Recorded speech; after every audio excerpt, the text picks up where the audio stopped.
Go yard. I got so much motherfucking design on right now. Break it down, bring it back, make it clap. I got 3 old thoughts, new block, where that thing, bitches on my line, and you know. Bismillahirrahmanirrahim. Assalamualaikum warahmatullahi wabarakatuh. Halo, perkenalkan nama saya Dedi Hamdi dari kelas 6F Manajemen, Fakultas Ekonomi dan Bisnis Universitas Islam Syekh Yusuf Tangerang. Di sini saya akan membahas mengenai kesimpulan setelah mempelajari materi kewirausahaan selama 1 semester. Yuk kita simak videonya dan jangan lupa ditonton sampai habis ya. Mata kuliah kewirausahaan adalah mata kuliah wajib oleh mahasiswa yang harus diambil pada semester 6, terutama pada program studi manajemen. Mata kuliah kewirausahaan ini banyak sekali memberikan wawasan dan memberikan kesadaran bagi kita semua agar berani memulai usaha, baik dari yang kecil, menengah, hingga ke yang lebih besar. Apa sih pengertian kewirausahaan tersebut? Kewirausahaan atau entrepreneurship adalah kemampuan kreatif dan inovatif yang dijadikan dasar, kiat, dan sumber daya untuk mencari peluang menuju sukses. Sesuatu yang baru dan berbeda adalah nilai tambah barang dan jasa yang menjadi sumber keunggulan untuk dijadikan peluang. Nah, jadi kewirausahaan merupakan suatu kemampuan dalam menciptakan nilai tambah di pasar melalui proses pengelolaan sumber daya dengan cara-cara baru dan berbeda. Nah, jadi kewirausahaan itu membuat suatu usaha yang sekreatif mungkin agar membuat konsumen suka dan tertarik untuk membeli barang kita. Melalui pengertian tersebut terdapat 4 hal yang dimiliki oleh seorang wirausahawan. Yang pertama, proses berkreasi, yaitu mengkreasikan sesuatu yang baru dengan menambahkan nilainya. Pertambahan nilai ini tidak hanya diakui oleh wirausahawan semata, namun juga audiens yang akan menggunakan hasil kreasi tersebut. Yang kedua, ada komitmen yang tinggi terhadap penggunaan waktu dan usaha yang diberikan. Semakin besar fokus dan perhatian yang diberikan dalam usaha ini, maka akan mendukung proses kreasi yang akan timbul dalam kewirausahaan. Kemudian yang ketiga, yaitu memperkirakan resiko yang mungkin timbul. Dalam hal ini, resiko yang mungkin terjadi berkisar pada resiko keuangan, fisik, dan resiko sosial. Kemudian yang terakhir, memperoleh reward. Dalam hal ini, reward yang terpenting adalah independensi atau kebebasan yang diikuti dengan kepuasan pribadi. Sedangkan reward berupa uang biasanya dianggap sebagai suatu bentuk derajat kesuksesan usahanya. Etika wirausaha syariah. Menurut Malahayati tahun 2010, seorang wirausaha juga dituntut memiliki etika bisnis yang berlandaskan norma spiritual. Yang pertama, tidak suka menjelek-jelekan pesaing. Jadi, kita harus bersaing secara sehat. Yang kedua, hindari jual beli yang bersifat ribawi, karena seperti yang kita tahu, yang bersifat riba itu pasti haram. Yang ketiga, hindari menumpuk-numpuk barang. Yang keempat, tidak melakukan monopoli. Yang kelima, mengutamakan kepuasan pelanggan.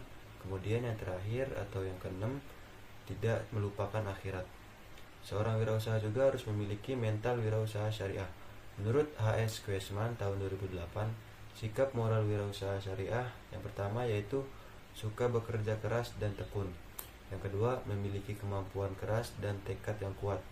Yang ketiga, bersedia menerima resiko. Yang keempat, sabar dalam menerima cobaan. Yang kelima, tidak berputus asa.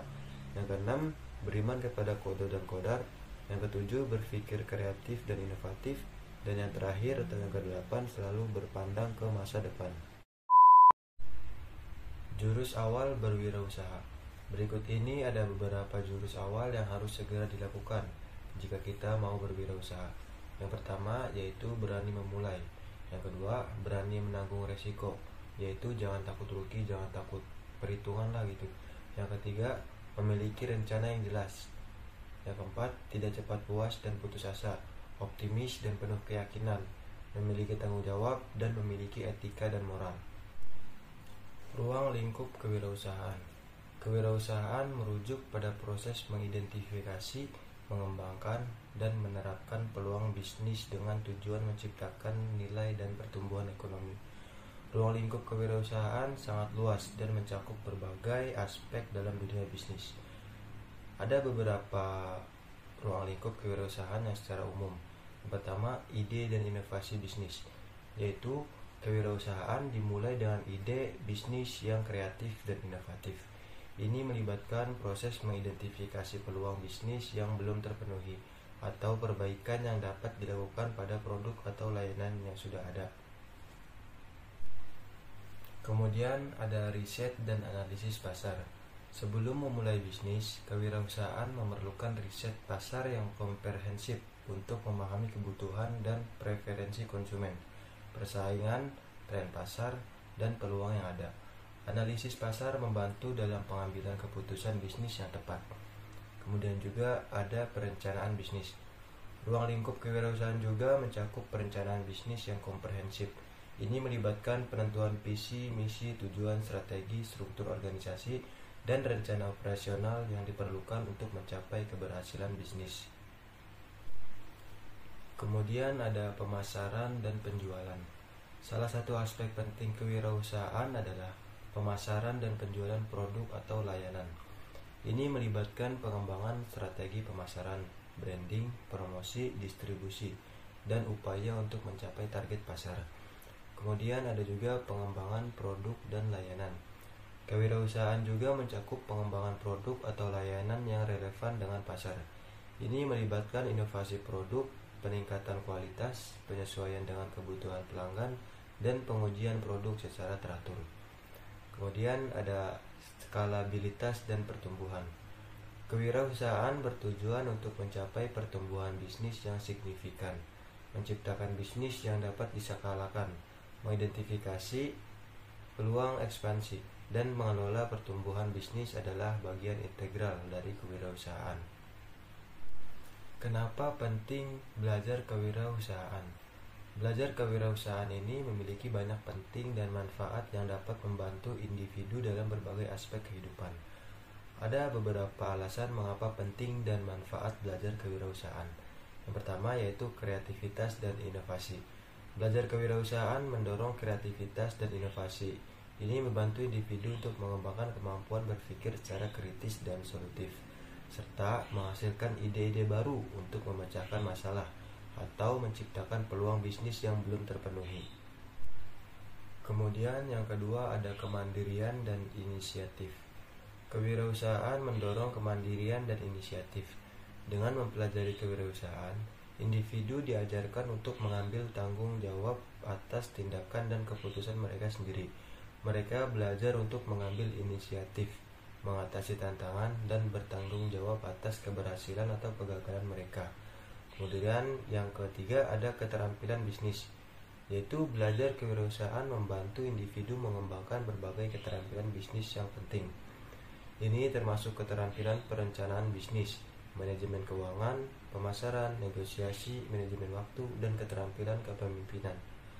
Keterampilan ini dapat diterapkan dalam berbagai konteks, baik dalam konteks bisnis mereka sendiri maupun di tempat kerja. Kemudian yang keempat ada peluang karir. Belajar kewirausahaan dapat membuka peluang karir yang luas. Individu dapat menggunakan pengetahuan dan keterampilan kewirausahaan mereka untuk memulai bisnis sendiri, bekerja di perusahaan rintisan, atau menjadi konsultan bisnis. Selain itu, banyak perusahaan besar juga menghargai karyawan yang memiliki pemikiran kewirausahaan dan kemampuan untuk berinovasi. Kemudian yang kelima ada pengembangan diri. Belajar kewirausahaan dapat menjadi proses pengembangan diri yang signifikan. Individu akan menghadapi tantangan baru, belajar untuk mengatasi kegagalan, dan mengembangkan sikap ketahanan dan tekad yang kuat. Selain itu, mereka juga dapat mengembangkan kemampuan komunikasi, kepemimpinan, dan kolaborasi yang lebih baik. Kemudian selanjutnya ada skema hidup, yaitu mengubah pola pikir tentang bisnis, mengubah mindset, mengubah niat, mengubah gaya bisnis. Jadi kita jika menjalankan usaha, kita harus mengatur semuanya dan melibatkan Allah di dalamnya. Yang pertama, itu saat kita ingin berusaha harus dimulai dengan niat. Karena jika kita niat dan melakukan dengan sungguh-sungguh, maka akan berjalan dengan baik. Nah, setelah itu tinggal niatnya seperti apa? Apakah baik sesuai syariat Islam atau tidak? Jika kita melakukan niat usahanya dengan cara yang baik, maka hasilnya pun akan baik. Nah, jika niatnya salah, maka itu akan dipersulit hasilnya dan juga akan haram hasilnya. Ketika kita melakukan usaha dengan niat yang baik, maka insya Allah akan dimudahkan usahanya dan lancar, dan juga baik hasilnya, dan insya Allah berkah. Kemudian setelah skema hidup, ada juga yang namanya skema bisnis. Skema bisnis adalah rencana atau strategi yang merinci cara suatu perusahaan akan menghasilkan pendapatan dan mengelola operasinya. Skema bisnis mencakup model bisnis, strategi pemasaran, operasi bisnis, pengelolaan keuangan, dan lain-lain. Tujuan dari skema bisnis ini adalah untuk mengidentifikasi sumber pendapatan dan mengoptimalkan penggunaan sumber daya bisnis untuk mencapai tujuan jangka panjang perusahaan. Kemudian di sini juga ada yang namanya obor bisnis dan berkah mati. Apa itu berkah mati? Berkah mati itu target jangka panjang atau target sampai akhirat. Contohnya, ketika saya menjalankan suatu bisnis, kira-kira apa yang akan orang lain merasakan ketika saya sudah tiada? Apa berkah dari bisnis saya? Seperti itu. Ketika saya menjalankan bisnis, kemudian hasil dari profitnya saya sumbangkan untuk pembangunan pondok, pesantren, masjid, musola, panti asuhan, dan lain-lain, itu yang disebut dengan berkah mati. Jadi orang lain itu merasakan apa yang telah kita lakukan saat kita menjalankan suatu bisnis ketika kita sudah tiada. Dan itu pun akan menjadi jalan untuk kita menuju surganya Allah Subhanahu wa taala. Karena orang lain merasakan apa hasil usaha kita dan digunakan dengan sebaik-baiknya. Selanjutnya ada obor bisnis. Apa itu obor bisnis? Obor bisnis itu target jangka menengah, berbeda dengan berkah mati. Jika berkah mati sampai akhirat, jika obor bisnis hanya di dunia saja. Jadi obor bisnis itu motivasi kita saat melakukan bisnis. Apa motivasi kita sehingga kita ada usaha untuk menjalankan bisnis? Contohnya, sedekahkan barang bisnis kita berupa makanan ke orang yang membutuhkan. Nah, seperti itu. Selanjutnya saya akan mereview suatu usaha kecil-kecilan, yaitu usaha sosis bakar. Baik, sekarang saya sudah berada di lokasi usaha sosis bakar. Usaha sosis bakar ini milik bibi saya, namun saya juga sering berjaga di sini, jadi saya tahu tentang operasinya usaha ini. Langsung saja kita akan review bahan baku yang terlebih dahulu. Ya, untuk bahan bakunya di sini ada sosis, ada yang lainnya juga. Nah, untuk bahan bakunya ini kita dapatkan dari pasar, lalu kita olah. Nah, untuk biaya bahan bakunya itu sekitar Rp300.000. Namun sekali belanja itu habis sekitar 2 hari. Harganya ini kita dimulai dari Rp2.000 hingga Rp5.000. Ya, untuk pendapatan 2 hari itu sekitar Rp800.000. Itu masih kotor. Jika dipotong dengan modal dan biaya lainnya itu sekitar Rp400.000 keuntungannya. Langsung saja kita ke produksinya. Udah, stop.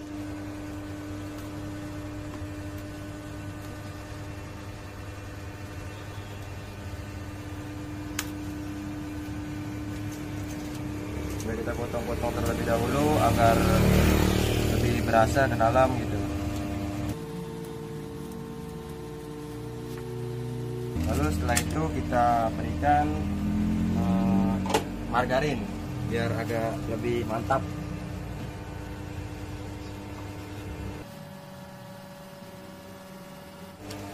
Nah, setelah itu langsung kita bakar.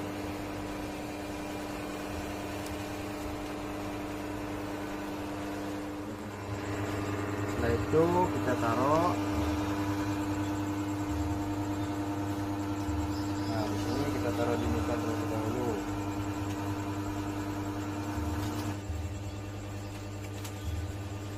Setelah itu kita taruhkan saus sesuai selera kita.